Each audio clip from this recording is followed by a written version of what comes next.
Welcome to Fan Podcast, the only show that gives you all the industry insights in one place. I'm your host, Adar Ziv, and today our guest is Michael Anderson, co-founder of YEET.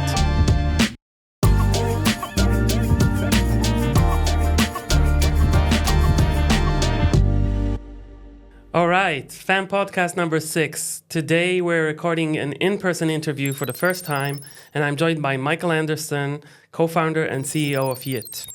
Michael's journey is not your typical crypto story.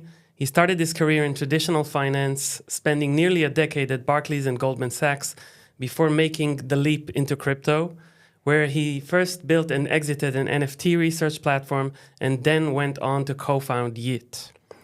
In just 12 months, YEET has grown into one of the top crypto iGaming platforms globally, despite launching with no prior experience or network in this space. That kind of growth is rare, and it raises a lot of interesting questions around execution, strategy, and what actually matters when building in crypto. Michael and his team have worked together with FAM over the past months, and we helped YEET connect deeper into the crypto iGaming ecosystem. So this will be a very open and honest conversation, I hope. Oh, yeah. Today, we'll talk about Michael's transition from traditional finance into crypto, what it really takes to build a successful crypto casino, the importance of network in iGaming, and the human side behind scaling an online operation this fast. Michael, thanks for coming to Fan Podcast. Thank you for having me. I'm enjoying the sign. It's official. Yeah, we had this specially made, for future generations. Yeah, this has got to stay for all the next podcasts as well. Yeah, all right, good one, yeah. We'll consider it. Okay, so let's jump into it. Michael, you spent years in traditional finance at Barclays and Goldman Sachs. I think I saw on LinkedIn like 7 years or more. What initially pulled you into crypto? Was there a specific moment when you decided, I'm done with traditional finance, or was it something else? I was a trader for just over 10 years. And traders in these sort of banks, they hate crypto. They really do. Uh-huh. So whenever you were on a trading floor and crypto was ever mentioned, it would be like everyone was hoping it would go down because everyone had made the decision to go into traditional finance, and the idea that some kid was making millions of dollars on crypto, that just went against the life choices of everyone on the trading floor. So that was my experience with crypto, honestly, up until about 2020, 2021. Mm-hmm. I was a trader of high yield credit and distressed credit, these are generally companies which are highly levered, facing some form of operational issue, or just like it could get really bad really quick. And I used to trade a lot of the gaming names, actually. Mm-hmm. You're trading their debt, so you're not trading their stock, you're trading their debt. So I used to trade GVC, William Hill, SNI, a lot of the Italian operators, a lot of the Eastern European operators I used to trade. And so I knew the gaming space, but it was really just trading of those sort of securities. Anyway, in 2020 hit. Don't know if you know this, but since 2001, so since 9/11, all the banks set themselves up with disaster recovery sites.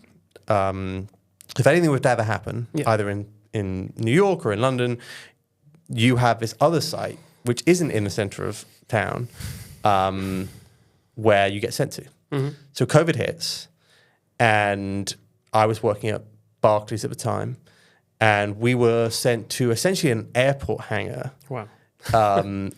Just on the outskirts of London, huge trading floor, absolutely massive. You go in, it's just like the lights turn on. It's almost like something from a movie, and there's just rows and rows and rows of empty computers and desks ready for if anything like this was to happen. Wow. And I got sent there for about 6 months in 2020. And 2020 was a crazy time to be a trader. Yeah. It was, you worked more than ever. I think a lot of people stopped working during COVID. It was just crazy going into work each day. But it was a great year. As a trader, it was my best year ever. And I was managing kind of a team there. And in 2021, but at the same time, I'd I started investing on the side into inflation-linked things. I was like, inflation's about to go crazy. They're going to print all this money. So I started buying a lot of wine, and a lot of whiskey, and a lot of art. And then towards the end of 2020, I started hearing about digital art, NFTs, and started actually collecting those in 2021. I actually took some time off. I took 3 months off in early 2021 because 2020 had been so crazy. And then really kind of got into that investing of digital art. But I was investing like how you invest in the traditional art world, which is that you invest for like 20 years, even with contemporary artists. Yeah. So I thought, right, I'm going to buy 15 pieces from the top digital artists who are doing crypto art, and I'll hold them for 10 years. And then it went wild. Like, I remember I bought a piece for, I think it was $15,000. I put 150K in and bought 20 pieces or something like that. And that piece I bought for $15,000, in 5 weeks, I sold it for $300,000. Wow. So the space just went, Yeah. and I was like, right, I need to quit my job and do this. So it wasn't a sense of I got bored with my old job. I just saw a massive opportunity. And that then moved into also trading of other things. So I became one of the biggest holders of, if you remember, Bored Apes. Yeah. In that 2021 period in June, I emptied my bank account, my wife's bank account, and bought as many of those as I could. Not the ape coin, right? We got some of that in the end, but in the end, I bought 80 of those in one day when they were about $3,000, and they ended up going all the way up to like $500,000. So that was me quitting, and I convinced two of my friends to quit at the same time, two of my best friends, and we got into crypto.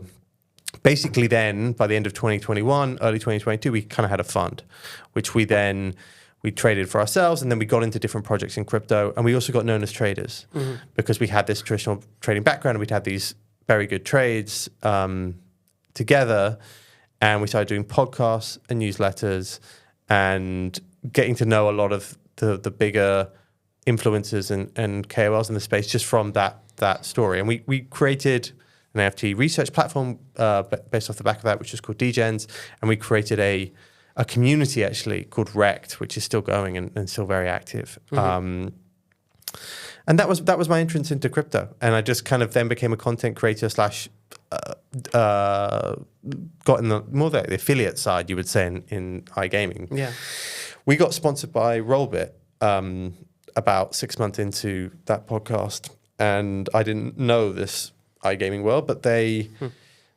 we just saw them grow at an unbelievable pace in 2022, 2023. And it was largely based off influencer slash KOL marketing. And myself and my business partners essentially looked at the business and thought, right, well, we actually own some of the distribution here. The player base has got a product market fit, clearly, and we should look at this. So that's kind of how it developed from there. Yeah, that's a great story, great journey. You've come to basically talk about YEET. So basically you co-founded YEET with the same partners. A slightly different group, actually. So one of the co-founders, there was a guy who I basically sat next to on the trading floor for 10 years, who when I quit, I was like, you're quitting with me. He now still runs Rect, which is the community, and that's actually morphed into kind of a consumer products business within crypto that does a drink, it does various other things. And then one of my other very old university friends, who I also told to quit, he became a co-founder of YEET. So we kind of separated out the two businesses. And then we brought on, I mean, people in crypto may know this, but a guy called Keyboard Monkey, who I've been doing a podcast with for a long time, and Ben Lamb, who's a professional poker player, who was a friend of Matt, Keyboard Monkey. And that we went to, we did do a raise for it. So we just off the back of a deck in 2023, we were like, this is our idea. And we got some money from Dragonfly to build that out. How did you sell it though? Was it like, we have the ecosystem, we have the foundations, we don't have a product? How did you sell it to investors? Yeah, that original raise, I mean, the atmosphere around crypto casinos within this crypto subculture. So when I talk about crypto, I actually talk about the crypto subculture often. People refer to it as like CT, but it's kind of the 500,000 people, maybe less now, who log on each day and are trying to 10x their money in crypto. Yeah. And crypto casinos in that world would generally had a pretty bad rep. They were seen as extractive, bad actors. They'd often KYC people at the wrong time, or they'd withhold funds purposefully, and they just really didn't have a good rep. Even Rollbit, towards the end of us being sponsored by them, like it was always like, and I knew those guys, but there was definitely a sense of, right, we can't trust them because they're not one of us. Mm-hmm. So the pitch really was, right, this is going to be a site which has been built from the community, from people that are very well known in the community. So it'd be more trusted, and that extended to the poker community too, with kind of Ben Lamb. Mm-hmm. And that owned a lot of the distribution channels as well, but also was authentic. It wasn't just faceless people who had saw the opportunity and strapped on a crypto payments to an iGaming site. It was known risk takers, two very well-known traders, and Ben Lamb, who's a very well-known poker player who like players would want to speak to, and that had built communities in crypto before. Rect had been a very, very popular community and still is. So it was like, right, and that was the pitch. Yeah. So you had with no experience. Yeah. That was what I was going to touch on. But you had the ecosystem and you had the trust. Yeah. You didn't have a product yet, right? And that's what you were basically saying. But from what I'm hearing from you is like the pitch was basically we could do it better, right? Because you looked at the competitors. Yeah. You looked at the. I think I was slightly naive. Obviously, I think you have to be to take on something like that, and the product will actually be the easier bit of this. Mm-hmm. And I have to say that the product back then, there wasn't as much competition. So it was, right, we think we can put up a good site here, a good sports book, good custom games, which could rival some of the existing people at the time. But again, I do nothing about the industry. I knew how to be a leader, I knew how to manage a team, and I knew I'd put together a good team of people that I trusted to do it. And the background in risk management trading meant that we felt like we could manage that side of the business well. Mm-hmm. And we knew we had some of the distribution channels, but I thought the product would be easier. The product build out was actually really difficult because we got obviously a good advice, which was that you should build all your own front end, back end. You should try and do as much of it yourself. And then we started hiring people to do that, and we realized that it was going to take a long, long time to build out a good product there. You know, like we thought we'd do everything ourselves. Yeah. You know, like yes, we used Optimove for our CRM, but other than that, everything was kind of ourselves. We obviously use a game aggregator, but those things we maybe underestimated. We thought that we could build out that'll be fine, and it took a long time. It took 18 months, and we burnt through cash continually through that period. And we kept on thinking, we're about to launch. We'll be able to launch soon, and it kept on being delayed and delayed and delayed. And that was the biggest risk actually for you, that we underestimated how long it would take to build just a parity product at the start. And with no iGaming experience. I remember I went to the first Sigma, I think, in Malta. And I remember just like walking around and just being like, I don't know what anyone does here. Right? I don't know. I need to understand all the different bits to build a casino from scratch. Yeah. And we made some mistakes with some of maybe the initial contracts we did. We had some very good advisors who said, like, never tie yourself too long to people. Make sure you have an easy exit if it's not working out. Yeah. So we made mistakes which cost us time rather than capital. But that was the struggle. Like that the build was the real struggle. The product. Okay. Yeah. So I was going to ask you, what did you get completely wrong in the beginning? But I think you already answered that, right? Tons of different things. Tons of different things. Yeah. I think a lot of one thing I realized very early on in iGaming is that everyone tries to sell you that they can do everything. It's like you would speak to somebody who's like, oh, right, I can help build out your payments. but I also do customer support, and I also do KYC, and I also do AML stuff. Yeah. And it was like, oh, at the start I was like, okay, this is great, this is fantastic. Yeah. And actually, what you realize is that you've got a bunch of very good salesmen who think they can do everything, and we realized that those sort of deals were just terrible very early on, and that's again why we ended up building a lot of it kind of in-house. Would you say it's an interesting point? Would you say it's a general problem in the iGaming community? Oh, yeah. Great salespeople, bad execution? I think everyone thinks they can do everything. I think it's a contact business. So if you are somebody who has good contacts, you can often be that middleman for a lot of different services, and people feel like they can do that. But yeah, that's one of the first things there were big red flags for straight away. It's like, right, this person thinks they can do everything for our business. And you kind of went down the road and realized, no, that wasn't going to work. And then basically the mistake we made was we underhired on devs to begin with. We realized about 8 months into the build that we needed about 5 times the number of devs that we had. We had like 5 devs, and we realized we needed 20 to build out a product. And then that was the mistake, because we thought, all right, well, we'll plug in that service or that person. Yeah. And those deals were just invariably very bad. So that was one of the major mistakes. And then hidden fees, all this sort of stuff. Like, you realize a deal, just classic, which you get in every single industry, which I think we picked up very early. Like, that was just the knowledge of doing different business. And I think because you're naive, I think people think you're naive to the space. They think they can prey on you in terms of business.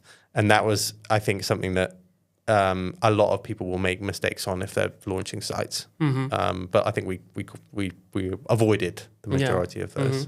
And for operators launching today, what are the pitfalls you'd warn them to avoid?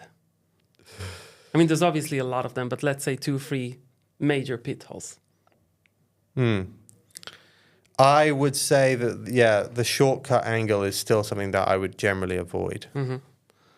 Because if you hit scale, you often don't have control of many different aspects of your business. And the rebuild, often post-production, is very dangerous. Like, if you go with the wrong payment provider or the wrong payments architecture at the beginning, you could be stuck with that for years. If you go with the wrong sportsbook provider, wrong sportsbook architecture at the beginning, you could be stuck with that for years. That both from the contract, but also from the tech debt perspective, the idea that you want to launch other things, you have to come back and be like, right, well, this is just a disaster. So you might think, right, this gets me to market quicker, but actually, if you then hit success, you're just kind of in a disastrous scenario. So I still think you have to take time to build a lot of it yourself if you can. The stuff that we are still trying to get rid of is the tech debt errors that we kind of held on to then, which are often third-party dependencies, you know. So that, I would say, is one. You need a lot more treasury than you think you do, or you need much lower limits than you think you do. That's the other thing I would say. I come from a trading background, as do obviously 2 of the other co-founders, and the other one's Ben Lamb. So we know how to manage risk. The limits and the risks that I see being taken by a lot of the entrants tells me that they are either insolvent or they are having to use a very, very aggressive insurance to get there. Like, the swings of this business are real. Theo only makes sense over many, many millions of rounds, and you have huge swings in the variance of different games. So we kind of kept limits. Our limits, even to this day, have been pretty low compared to a lot of our competitors, and I'm always shocked. I think it actually what it breeds is the bad practices that you see. Someone wins big, oh, we're going to KYC with them. Someone wins big, we're not going to let them that money leave the site. There's a withdrawal limit, you know. And that I think actually may even increase in this environment, the bad behavior. Because I think it will. Because a lot of people are launching and being like, right, well, we've got to have these sort of limits, and we've got to attract people in this sort of way. And you have to give yourself time to grow, in my opinion, unless you have a huge bankroll. Which some people do, you know. Quick break. And if you're not following FAM yet, now's the time to fix that. We're on Instagram, X, and YouTube. All links are down below. On Instagram, we post the rooms, the events, the people. On X, we drop industry takes and announcement before anyone else. And on YouTube, well, you're already here. Hit follow, hit subscribe, and make sure you don't miss what's coming next.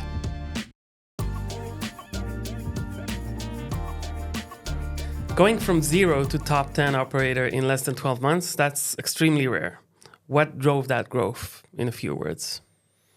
So the stuff actually, I think that we pitched to the initial investors worked. Mm-hmm. Like we did 50 million of volume in our first 3 weeks, I think it was when we launched. Mm-hmm.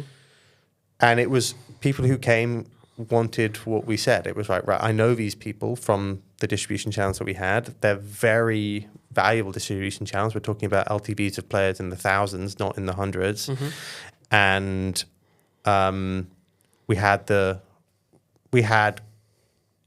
KOL influencer crew essentially that was behind Rollbit. A lot of them ported directly over to us, and we were like, right, we have that. And then it was the crypto native stuff. So we have like crypto native games. People felt like it wasn't just a stake clone. Let me put it that way. Yeah. And a lot of we maybe overhired on people, I would say, at least in customer support and community. My background, or what I'd seen be very successful in crypto, wasn't always necessarily the price. It was that there were a lot of young men online looking to make friends, hang out in Discords or in group chats all day and just talk. And often, yeah, they maybe punt around, but they're really just like there to socialize. Mm-hmm. So we spent a lot of time being like, right, we need community events every day. We need overhiring customer support, overhiring on community mods, so that people feel like they want to hang out here all day. Yeah. Mm-hmm. So our retention was very high from that. And people obviously were ported over from our existing communities, so it was very easy to do that. Mm-hmm. But we spent a lot of time being like, right, community, trust, authentic, and then try and experiment a little bit, do things which others, we're not just going to be a stake clone here. Mm-hmm. Is that the YEET secret sauce then? The community, the trust that you built even before? Is it the product? Is it the 4 co-founders? Because I also think 4 co-founders is a bit rare in this industry. Usually it's 1 or 2, right? Yeah. And you guys, you have a different sauce. You have a different script, right? What is it at the end of the day? Yeah, so going back to your original question, yeah, I would say that those are the 4 things that we say internally. Mm-hmm. Trust, community first, authentic, and bold. Mm-hmm. Those are our 4 things that we write. Does it fit into any of those? That's how we build. Yeah. And that's a background of just like running a business that we thought, right, that could be the guiding principles of how we do this, and that's still how we run the business. Mm-hmm. I did the Q1 presentation last week, and we were talking through all those different things about what we want to do for the product roadmap. In terms of the 4 co-founders, I'd obviously known one of them for a long, long time. Went to university with him, lived with him for 5 years, was also in finance. Mm-hmm. Best friend. So that was very easy. And the other 2 were also very good friends. So it was like 2 US and 2 kind of British guys who kind of came together. And it has been a massive help. Mm-hmm. Massive, massive help. Because also it's not, they're all in. We're all in for this. Mm-hmm. And very much permanently online, keyboard warriors, get stuff done. It has really helped. Different mentalities as well, different people, or very different people. Yeah. Oh yeah, very very different people. Okay. Which again really helps. Mm-hmm. Like one is the guy who runs ops is just razor sharp, but on it all the time. The guy who runs our VIP and growth teams, knows how to spend money, but also knows what gamblers want very, very, very, very well. So like kind of comes at it often from the angle of a player. And that is really helpful a lot of the time, particularly a high roller style player. Like what can we do that will win these people over? Mm-hmm. That's a big one.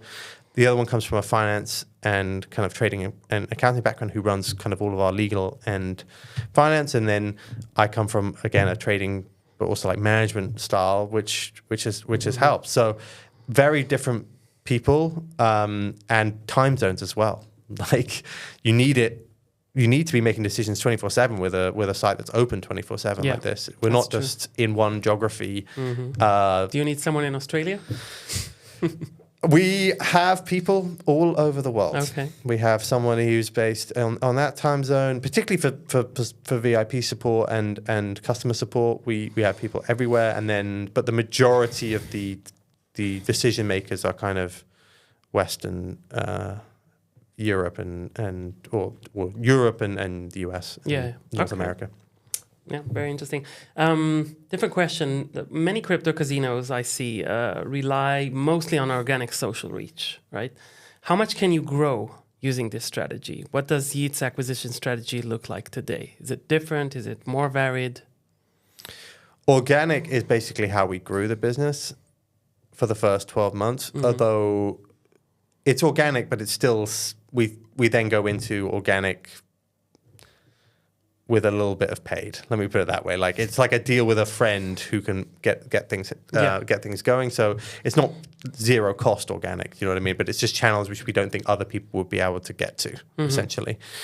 I think the next phase of us growing is going to be a bit more broad, obviously. Like once you get to a certain size, we do about 3 of 10 things well. And our site maybe has channels which other people don't access or can't access. And now we're probably, for us to grow to that next phase, it's about going through more seasoned channels, which a few more people have built their whole sites around, you know. Sponsorships? Yeah, that sort of stuff. I think, again, it goes back to those 4 things that we said. Like we want to make sure it feeds into those because we don't think that's necessarily what a lot of other sites have got in their focus. So, but it will be on a geographic basis as well. Like we are very small in certain huge crypto TAMs, which we want to get bigger in, and each country deserves its own strategy, essentially based on how you can approach them in South America, Asia, Africa. Like it's very different. So I think we're probably gonna do a little less organic, basically, over the next 12 months. We have to if we're gonna grow. Okay. Let's talk about the product a little. The brand. I've played YEET myself many times, lost a bit of money. It's a great product and one that I do like coming back to and seeing, something different now. Has something changed? Have you added anything? But one thing that stands out for me and also a lot of people I've spoken to is the branding, right? How did you go about building the brand? What were you trying to do differently from other crypto casinos? Can you explain that a little, the branding process? Yeah. So the branding process came originally, again, from our experience in NFTs. So we did we have a lot of characters on the site as well, which we built around, and that was very big in kind of NFTs, like character and storyline building. Yeah. So we hired a lot of our creative team are from that world that we had been with when we were building up Rect, but also some of the other NFT projects. So we hired one of our first hires was like a really good animator, 2 very good graphic designers, and then we had I co-founded a marketing company called Uncaged, which we brought in to do some of the marketing, who are top. So we went professional with that as well, and it was. I still love our branding. I think it is unique. I think it again brings the community together. It allows us to tell stories with the characters very, very well as well, and it's fun. I think we're a little bit more. The site is slightly less aesthetically clean, I would say. Like sometimes you go into these sites, you're like, wow, I feel like I'm on a trading terminal of casinos. It's true. It's a bit loud. it is a bit more loud, but it works because it like really feeds into the fun of the community there. So I think it works well. Yeah, it does feel a bit sometimes like a rock concert. Like you walk into a rock venue, right? Does that the neons, the lights, the character, right? Yeah. It feels a bit like that. Yeah, I think it is naturally that's kind of when we went with because it fed into like the strengths that we were gonna do. I've seen a lot of sites which go for this kind of. I really like Shuffle's site, for example. I think they have a very clean product, and I've said that to them a number of times. Like I think it's like really great, but it's very different to our product. And I think that again, like you have to be slightly differentiated. If you're just going to come up with another Shuffle clone, we're like, right, we're going to have this really clean, nice looking product where the originals look like puff. Like that is really good, and I'm not saying that it's not, but I think if you're going to try and come in and do something different, brand is one of the few things that you can really differentiate yourself on. Yeah, and there's obviously a lot of same, like you said, a lot of stake clones, a lot of Shuffle clones. And I had Martin Veranda over on the first fan podcast, and we spoke lengthily about this sea of sameness, right? Most crypto casinos do feel the same. But on the other hand, what would you say today makes a great product, right? If you were today to start a second one or advise someone who would, wants to start one tomorrow, what would you advise them? How can you look different? Should you look different as well? Or is it a too expensive experiment as well? I do think that you have to get to some level of competitive parity first. So like one thing that is great about our industry is that it is become incredibly competitive. So if you are aware of your competitors, you get to see great ideas constantly. In fact, I think there's way, way more innovation coming from the pre-regulated crypto casino side than there is in the iGaming side. Like that's where the new products are going to come from. That's where the new ideas are going to come from because there's just unbelievable competition right now, and everyone's trying to get right. How can we do this differently? And then one of the bigger, Bet365, like in 2 years will launch a prediction market, because this is where the intense competition is happening right now, and obviously because of the pre-regulated, people are doing tons of different new things. So I actually would say that build a competitive. Like at least some level of parity. I think custom games is going to be a very important one to like where you can differentiate, like almost have your own in-house gaming studio. I still think that's going to be quite a big thing. I think the sports book is something that I would say that a lot of people go for a white label early on, partly because of manpower, like they don't want to manage a book or they don't have that expertise, and we've kind of gone the other way. And I'm yet to see if like that was the best choice or not. I do think that some of the third-party providers obviously are like, they're very good on the bonusing structure and some of the promotions and stuff. But I do really like how our sportsbook feels in different ways. But what I would say is that you need to have developers. Like, don't think that I can launch a site and I'll fire the developers afterwards. Like, we're going to see in so many new products and so many cool new ideas. And even now at the AI age, you still need to have developers?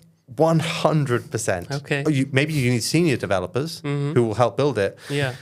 But the idea that you will be able to keep up in this industry right now with the amount of innovation that's going on and not have a product which continually innovates can't happen. This is not the iGaming industry like that, where it's like, right, we build our product and then there's small feature changes, differences on our sportsbook versus somebody else. I'm like, there's this bet builder's different. It's not. Like, people are coming up with radical new things, radical new games all the time, and they're pushing them and they're seeing what works and they're seeing huge growth on the stuff that works. Yeah. So you need to have a development team. Yeah. We're taking a short break to remind you, FAM is bigger than this podcast. We're building a global community of crypto and iGaming professionals, and our socials are where that community lives between events. Follow us on Instagram for the lifestyle and the rooms you want to be in. Follow us on X for real-time takes and insider news. And subscribe on YouTube for the full conversations. Everything is linked below. It takes 10 seconds and it's worth it. Yeah, so speaking of staying on edge, right? A day in the life of a crypto iGaming CEO. Yeah. What does your day-to-day actually look like as a CEO of a crypto casino and now sportsbook?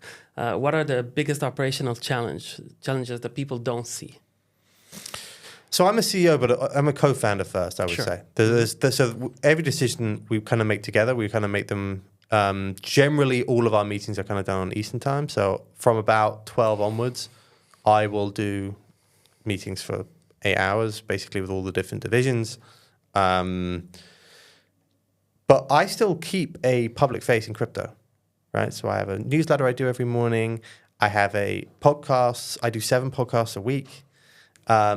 And that's the same for all the other co-founders. So they all have this public presence too. And we still think that's really important for the business. So I kind of juggle that alongside making decisions. And it is a lot, I would say, in terms of, because you're 24/7, there's always decisions to be made around customers or VIPs or, like general ops stuff going on that you kind of always need to do. And then there's a lot of strategy-based decisions that we do around. We have, so to go through all the weekly calls that we do, we have a daily VIP call, we have a daily ops call, we have a daily founders call, we have a growth strategy call with kind of a lot of people on it. We have a community activations call every single week. We have a PPC and SEO call every single week. We have a CRM call every single week. We have a I'm just trying to go through each of my days here.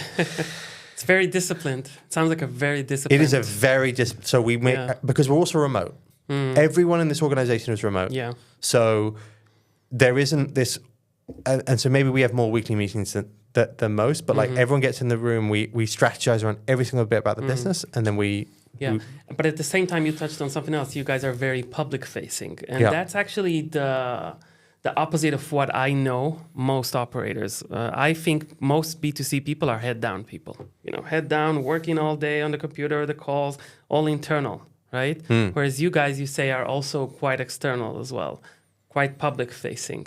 And that takes an amount of energy as well. And it's also a different kind of role play, right? It's two different people, I think.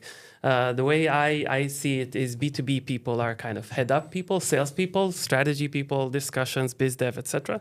The B2C people are more heads down people, operational, all day on the computer, solving internal problems, so to speak. Are you both? Are you guys both? Or we are, all of us.